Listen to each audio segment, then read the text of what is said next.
आप सभी को पता है राहुल गांधी इन दिनों साउथ अमेरिका की यात्रा पर हैं और खास तौर पर कोलंबिया में। कोलंबिया में कल की तारीख में हमने आपको उनके कुछ बयान सुनाए थे, वहां के राष्ट्रपति के साथ मुलाकात की कुछ तस्वीरें दिखाई थी, लेकिन देश के नेता प्रतिपक्ष ने एक ऐसी तस्वीर जारी करी जिस तस्वीर ने इस देश में बैठे हुए उन तमाम पूंजीपतियों को आईना दिखा दिया जो आज की तारीख में सत्ता के साथ अपनी नजदीकी की वजह से देश में एक क्रोनिक कैपिटलिज्म का माहौल पैदा कर रहे हैं और देश में आर्थिक असमानता की खाई को बढ़ावा दे रहे हैं। बातें जरा गंभीर हैं।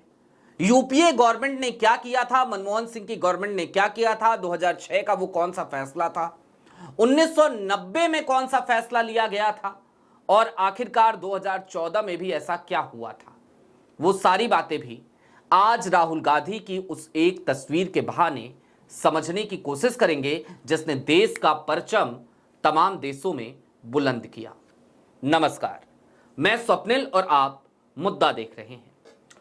दोस्तों, जिस तस्वीर की मैं बात कर रहा हूं वो तस्वीर तो आज की तारीख में जेरे बहस है, उस पर बात करेंगे, साथ ही साथ आपको ऐतिहासिक कुछ फैक्ट्स भी बताएंगे। लेकिन उससे पहले एक छोटी सी अपील है। अपील महज इतनी कि मुद्दा इन दिनों एक गंभीर आर्थिक संकट से जूझ रहा है। एक तरफ हमारे मेन बैंक अकाउंट्स बीते कई महीनों से फ्रीज चल रहे हैं, तो दूसरी तरफ हमारे 2.5 साल पुराने चैनल को भी हमसे छीना जा चुका है। लिहाजा ऐसे में आपसे गुजारिश है कि यदि आप सक्षम हो, यदि आप चाहें तो छोटी छोटी मदद मुद्दा की जरूर कीजिएगा। इसके लिए आप स्क्रीन पर दिख रहे क्यूआर कोड या फिर के नीचे दिख रहे यूपीआई नंबर का इस्तेमाल कर सकते हैं। अब आगे बढ़ते हैं और सबसे पहले वो तस्वीर जो आज लगातार सुर्खियों में है, जरा उस तस्वीर को देख लीजिए। यही वो तस्वीर है। राहुल गांधी कोलंबिया में सड़क के किनारे खड़े हो जाते हैं। एक बाइक है, उनके पीछे बजाज की पल्सर है और वो इस तस्वीर को जारी करते हुए कहते हैं, बताते हैं कि खुशी हुई ये देखकर कि यहां पर बजाज है, टीवीएस है, हीरो है। इसके साथ ही साथ वो आज की तारीख के उस आर्थिक मॉडल पर भी चोट करते हैं जिसके बलबूते इस देश में कई गोदी सेठ पैदा हो गए हैं और खास तौर पर गोदी सेठ के तौर पर आप एक व्यक्ति को तो जानते ही होंगे जिसके लिए सारे दरवाजे खुल जाते हैं, सारे दरवाजे, जंगल कट जाते हैं, जमीनें 1 रुपए में मिल जाती हैं और ना जाने क्या क्या हो जाता है। करप्शन के चार्जेस लगते हैं, लेकिन जांच क्या होती है यह भी आपको पता ही है। आप सब समझ गए होंगे हम किन की बात कर रहे हैं। हम उन साहब का नाम आज लेना नहीं चाहते। उनके लिए तो बकायदा देश की जो मिनिस्ट्री है अश्विनी वैष्णव साहब की, आईटी मिनिस्ट्री, वो बकायदा आदेश भी जारी कर देती है कि इतने वीडियोस डिलीट कर दो। तो हम नहीं चाहते कि ये वीडियो डिलीट हो, क्योंकि उसमें कुछ फैक्ट्स भी हैं जो बेहद जरूरी हैं आपके लिए समझना। आज की तारीख में हीरो, बजाज, टीवीएस, ये कोलंबिया यानी कि साउथ अमेरिका का एक देश या फिर कि अफ्रीका के कई देशों में कैसे पहुंचे। यह साल था 1990 का। 1990 के साल में बजाज ने अपने कदम बाहर रखने शुरू किए थे, बजाज स्कूटर्स ने 1990s। और 1990 से लेकर 2006 तक लगातार बजाज ने इस तरीके से प्रगति करी। फिर एक साल आता है 2006 का। 2006 के साल में भारत की सरकार, मनमोहन सिंह की सरकार यानी कि अटल बिहारी वाजपेयी की सरकार जाने के 2 साल बाद मनमोहन सिंह की सरकार बनी थी 2004 में। तो एक मिशन पे लगती है यूपीए गवर्नमेंट और वो मिशन होता है कि भारत की उन कंपनियों को जरा प्रमोट किया जाए विदेशों में भी, उनके लिए अवसर तलाशे जाएंगे। गवर्नमेंट करती है कि अवसर तलाशे जाएं और एक प्लान लेकर के आती है government automotive plan, automotive mission.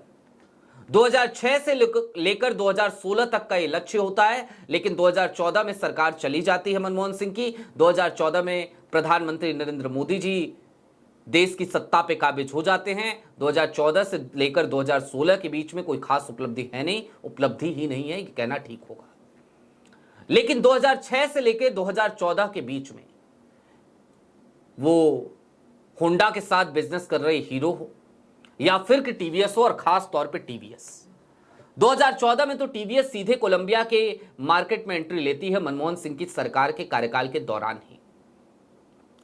Hero Honda के साथ हीरो उस समय काम कर रही थी, तो वो भी अपने पैर उस समय तक पसार चुकी थी, इसी प्लान के तहत पसारा था। और आज की तारीख में जब हीरो और होंडा दोनों अलग अलग वेंचर हो चुके हैं, तो जापानी कंपनी से अलग होने के बाद हीरो अपने इंटरनेशनल मार्केट को कंटिन्यू रखे हुए, अपने शेयर को बरकरार रखे हुए हैं। लेकिन ये देन किसकी थी? ये देन थी उस विजन की जो विजन यूपीए गवर्नमेंट ने देखा था, मनमोहन सिंह ने देखा था। दोस्तों, अब जरा थोड़ी देर के लिए ठहरिए। राहुल की ये एक तस्वीर क्यों भारी पड़ी आज अडानी साहब पे? राहुल की ये तस्वीर क्यों भारी पड़ी आज तमाम गोदी सेठों पे, मोदी सरकार पे? इसको समझना हो तो जरा आपको गंभीरता से यह भी समझना पड़ेगा कि आज की तारीख में देश के आर्थिक हालात किस पायदान पर लाकर खड़े कर दिए गए हैं। देश में जहां देखिए वहां पर आर्थिक असमानता की खाई बेहद गहरी होती जा रही है। एक ऐसी खाई पैदा हो गई है जिसको पाटा नहीं जा सकता, फिलवक्त तो नहीं, वक्त लगेगा। इतनी बुरी हालत तो कर ही दी गई है। दोस्तों, आज की तारीख में भले ही कोई अपनी 56 इंची सो कॉल्ड 56 इंची छाती पर अपना हाथ रख के उसे ठोकते हुए ये कहे कि हम दुनिया की इतनी बड़ी अर्थव्यवस्था हो गए हैं, हम 2047 तक फलाने ढिमकाने बन जाएंगे, 2029 तक पता नहीं क्या बन जाएंगे, 2032 तक पता नहीं क्या तूफान ढा देंगे। लेकिन सच्चाई क्या है? पर कैपिटा इनकम को लेकर जब आंकड़े जारी होते हैं तो भारत कहां जाकर टिक जाता है? क्या 80 और 20 का रूल पूरी तरीके से भारत में लागू नहीं हो गया है? और सच्चाई तो यह है कि अब ये हालात 80-20 से आगे बढ़कर ऐसा लगता है जैसे आने वाले दिनों में 90 और 10 तक के रेशियो तक पहुंच जाएंगे। यानी कि देश के 90% संसाधनों पर केवल 10% लोगों का कब्जा हो जाना और 10% लोगों के हिस्से में ही 90% संसाधनों का हो जाना। बाकी बचे 90% लोग देश के बचे हुए 10% संसाधनों के लिए ही एक दूसरे से जूझते हुए नजर आएंगे। यही तो है 90 और 10 का रूल, जो पूरे दुनिया में 80-20 रूल के नाम से जाना जाता है। देश में तो 90 और 10 के रेशियो की तरफ बढ़ता जा रहा है।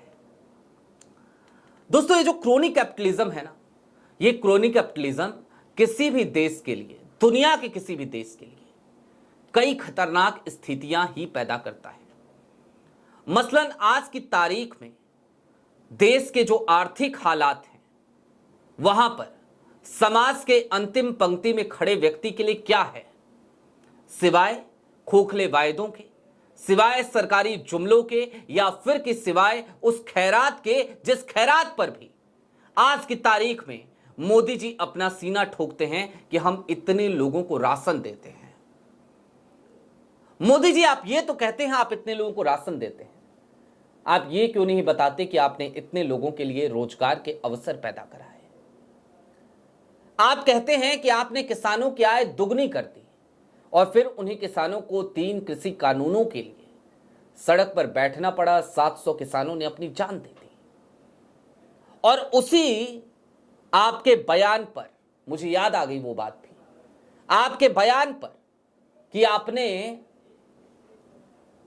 किसानों की आय दोगुनी कर दी, इस देश के एक पत्रकार ने एक प्राइम टाइम शो किया तो आफत मच गई थी, क्योंकि उसने उसके धागे खोल दिए थे, एक्सपोज कर दिया था, आपको बता दिया था कि आपने जो कुछ भी बोला था वो झूठ बोला था। क्योंकि जिस महिला ने आपके मन की बात के कार्यक्रम के दौरान ये बात स्वीकार करी थी, वही महिला उस पत्रकार के प्राइम टाइम शो में, उसी चैनल के कैमरे के सामने अपनी बात से मुकरते हुए ये कहते हुए नजर आए कि उसको तो अधिकारियों ने कहा था कि आपको ये कह देना है, तो हमने कह दिया।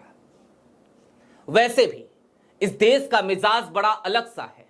इस देश में बाबू साहेब कुछ कह दें, पुलिस वाले भाई साहब कुछ कह दें, तो उस बात में हाँ मिलाना इस देश का आम आदमी अपना प्रारब्ध समझता है, क्योंकि वो यातनाएं नहीं झेलना चाहता।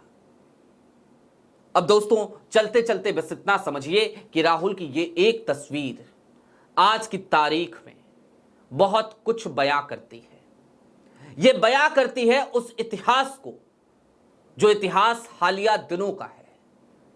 ये इस बात की भी तस्दीक करती है कि इस देश में क्रोनी कैपिटलिज्म कौन से लोगों ने आने नहीं दिया और कौन से लोग हैं जिनके शासन में आने के बाद से इस देश में लगातार क्रोनी कैपिटलिज्म हावी होता जा रहा है।